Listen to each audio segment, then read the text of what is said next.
সুপ্রভাত বন্ধুরা, আজকে আপনাদের বেশ কয়েকটি খুব সুন্দর সুন্দর পিকনিক স্পট যে জায়গাগুলি থেকে আমি ঘুরে এসেছি সেই সুন্দর জায়গাগুলির সুন্দর পরিবেশ আপনাদের সামনে তুলে ধরব। সবার প্রথমে আপনাদের নিয়ে যাচ্ছি বাঁকুড়ার রানী মুকুটমণিপুর।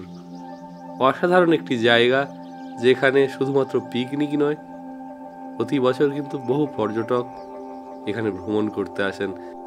মুকুটমণিপুরের সেই সৌন্দর্য, কংসবতী ড্যাম এবং এখানে সুন্দর বোটিংয়ের ব্যবস্থা, এছাড়াও এখানকার যে সাইট সিনগুলি রয়েছে সেইগুলির টানে, সেইগুলির আকর্ষণে কিন্তু প্রতি বছর বহু পর্যটক এখানে চলে আসেন। এই ডিসেম্বরে এই মুকুটমণিপুরে জায়গা পাওয়াই মুশকিল হয়ে দাঁড়ায়, কারণ প্রচুর গাড়ি আসে এখানে এবং এই খোলা মাঠেই কিন্তু রান্না হয়। আমি যেই দিন উপস্থিত ছিলাম সেদিন মোট 3টি বাস এখানে এসেছিল এবং দেখুন এখানে বৃষ্টি হয় কিন্তু এখানে যে স্টলগুলি রয়েছে সেই স্টলগুলির ছাউনির নিচে কিন্তু রান্নার কাজকর্ম চলছে।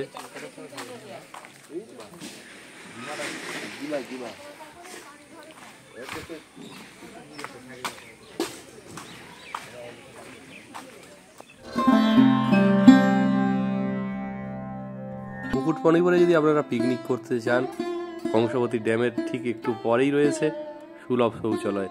এখানে কিন্তু প্রচুর বাথরুম বানানো রয়েছে। এখানে আপনারা স্নান থেকে শুরু করে আপনারা কিন্তু প্রাতঃক্রিয়া সেরে ফেলতে পারবেন। আপনারা কিন্তু ডান দিকে পেয়ে যাবেন সেই নকশা আঁকা রাস্তা। দেখুন এই যে শৌচালয়গুলি দেখালাম, এখানে রয়েছে দেখুন কংসবতী ভবন, সেচ ও জলপথ দপ্তর। সামনে থেকেই কিন্তু চলে গিয়েছে সেই মুকুটমণিপুর ড্যামে যাওয়ার রাস্তা। এখান থেকে আপনারা ইউথ হোস্টেল যেতে পারবেন। আর মুকুটমণিপুরে যদি কোথায় ঘুরবেন ভাবেন, দেখুন আই লাভ মুকুটমণিপুর পয়েন্ট রয়েছে। বন্ধুরা, এই মুহূর্তে আমি আছি 4 নম্বর লক গেটের কাছে। আর এখানে একটু জলের আওয়াজটা কিন্তু বেশি হচ্ছে, মানে এখান থেকে সম্ভবত জল বেশি পাস হচ্ছে, সেটা আপনাদের দেখানোর চেষ্টা করছি। এই তলা থেকে কিন্তু এই আপনার 4 নম্বর লক গেট, এবং 4 নম্বর লক গেট থেকে কিন্তু এখানে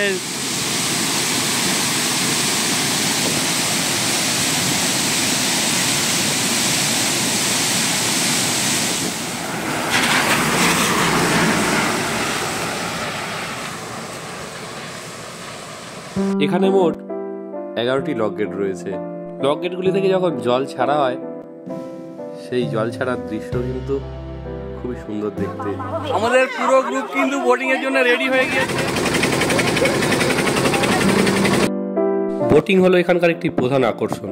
বোটিং এর সঙ্গে ঘুরে নিতে পারেন এখানকার সাইট সিন, যার মধ্যে রয়েছে পরেশনাথ মন্দির, কংসবতী এবং কুমারীর হচ্ছে মিলনস্থল, কালী মন্দির এবং মুসাফিরানা পার্ক।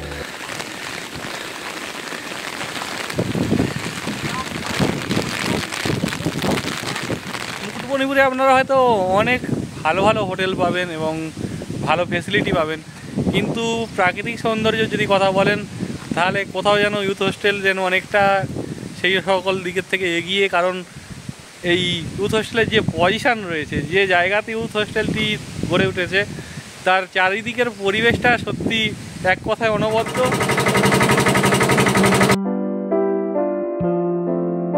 বন্ধুরা, সুন্দর সুন্দর পিকনিক স্পটগুলির মধ্যে মাইথনও কিন্তু অসাধারণ একটি জায়গা।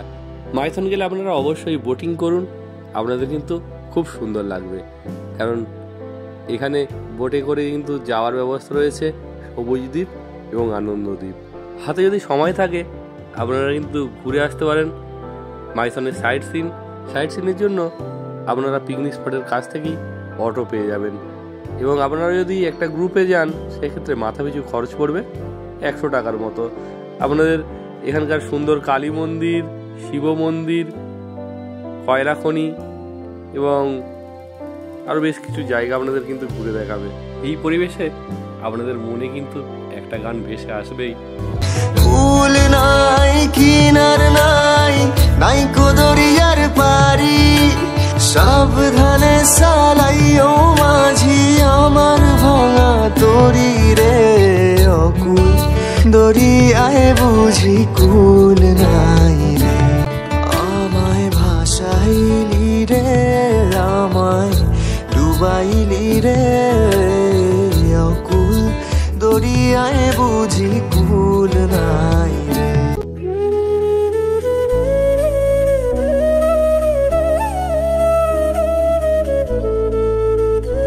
বন্ধুরা, এবার আপনাদের নিয়ে যেতে চলেছি আরো একটি সুন্দর পিকনিক স্পট 58 গেট, যেখানে আপনারা গেলে পিকনিকের সঙ্গে ঘুরে দেখতে পারবেন গড়চুমুক মিনি জু।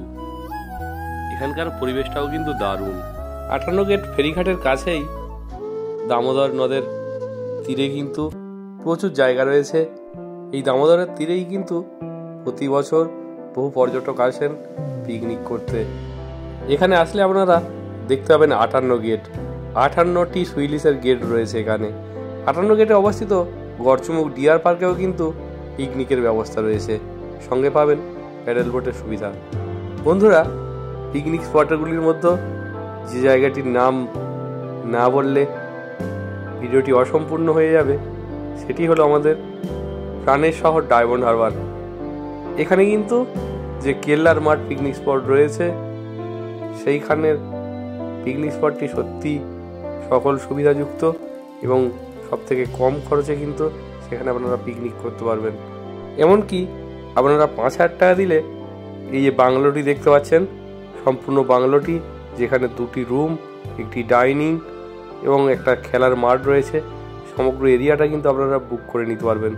আর এই যে মাঠ রয়েছে, এই মাঠে পিকনিক করার জন্য চার্জ হলো জনপ্রতি 10 টাকা করে এবং পরিষ্কারের জন্য প্রতি গ্রুপ পিছু দিতে হয় 100 টাকা করে। আরও একটি সুন্দর পিকনিক স্পটে যদি নাম বলি, সেটি হলো আমাদের বুড়ুল পিকনিক স্পট। এই বুড়ুল পিকনিক স্পটটিও কিন্তু খুব সুন্দর একটি পিকনিক স্পট, যেখানে এলে আপনারা অবশ্যই 58 গেট ঘুরে আসবেন। বুড়ুল ফেরিঘাট থেকে 58 গেটে যেতে আপনাদের খরচ হবে মাত্র 10 টাকা এবং এখানে তার টাইম টেবিল দিয়ে দেওয়া হলো শহরের কোলাহল থেকে মুক্ত হতে এই গ্রাম্য পরিবেশে প্রতি বছর প্রচুর পর্যটক চলে আসেন পিকনিকের জন্য। বন্ধুরা, আপনারা তো ফলতার নাম শুনেছেন।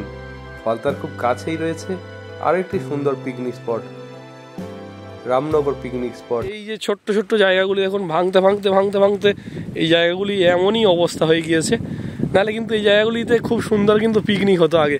মানে এই যে পুরো জায়গাটা আপনাদের যদি দেখাই, বুঝতে পারছেন মানে মানে ইরোশনটা বা ক্ষয়কার্য কীরকম হয়েছে, যার কারণে কিন্তু আজকে মানে এইরকম অবস্থা। এবং এই বোল্ডারগুলো এরকমভাবে ফেলা রয়েছে যাতে না এই ক্ষয়কার্যগুলো যাতে না আরও বেশি হতে পারে।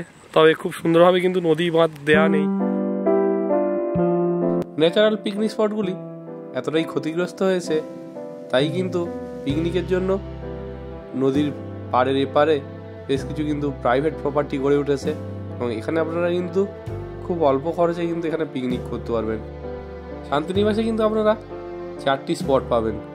4টি স্পট কিন্তু আলাদা আলাদা ভাগ করা আছে।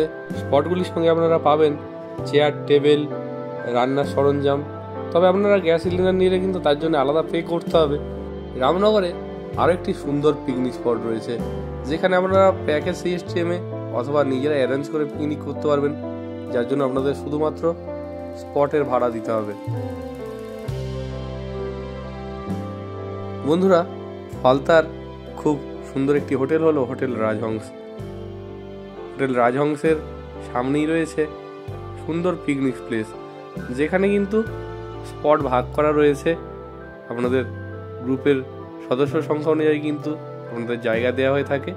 আপনারা যদি প্যাকেজ সিস্টেমে যদি পিকনিক করতে চান, তাহলে সেক্ষেত্রে কিন্তু আপনাদের কোনো হেডেক নিতে হবে না।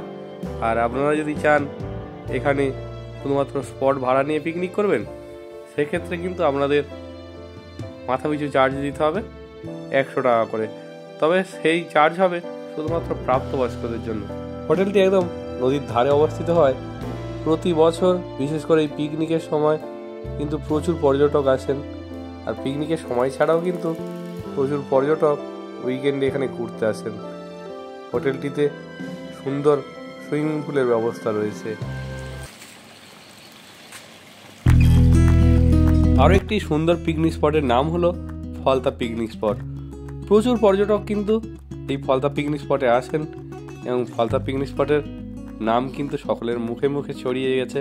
পিকনিকের বিশেষ বিশেষ দিনগুলি ছাড়াও প্রতি রবিবার কিন্তু প্রচুর পরিমাণে গাড়ি আসে। ফলতা ছাড়াও রয়েছে গাদিয়াড়া পিকনিক স্পট। এছাড়াও আমার আরেকটি প্রিয় জায়গা হলো মেসেঞ্জর। বন্ধুরা, যে জায়গাগুলির কথা আমি বললাম, এই জায়গাগুলির মধ্যে আপনাদের কোন জায়গাটি সবথেকে জনপ্রিয়, কোন জায়গাতে আপনাদের পিকনিক করতে যেতে ইচ্ছা হয় বেশি, আপনারা অবশ্যই কমেন্টে জানান। আর ভিডিও যদি ভালো লাগে তাহলে চ্যানেলের পাশে থাকুন। বন্ধুরা, এতক্ষণ আপনাদের সঙ্গে গল্পের ছলে বেশ কিছু জায়গা ঘুরে দেখালাম। আপনাদের বন্ধু দেবব্রত। ভিডিওটি যদি ভালো লেগে থাকে তাহলে যাওয়ার আগে একটা লাইক এবং একটা পজিটিভ কমেন্ট করে যাবেন, যা আমার কিন্তু পরবর্তী ভিডিও বানাতে আমাকে অনেকটা উৎসাহ যোগাবে। আর আপনাদের আশীর্বাদ ছাড়া কিন্তু কখনোই এ পথে এগিয়ে যাওয়া সম্ভব নয়। সবাই অনেক অনেক ভালো থাকুন, সুস্থ থাকুন। আবারও দেখা হচ্ছে নতুন একটি ভিডিওতে। আজকের মতো তাহলে টাটা।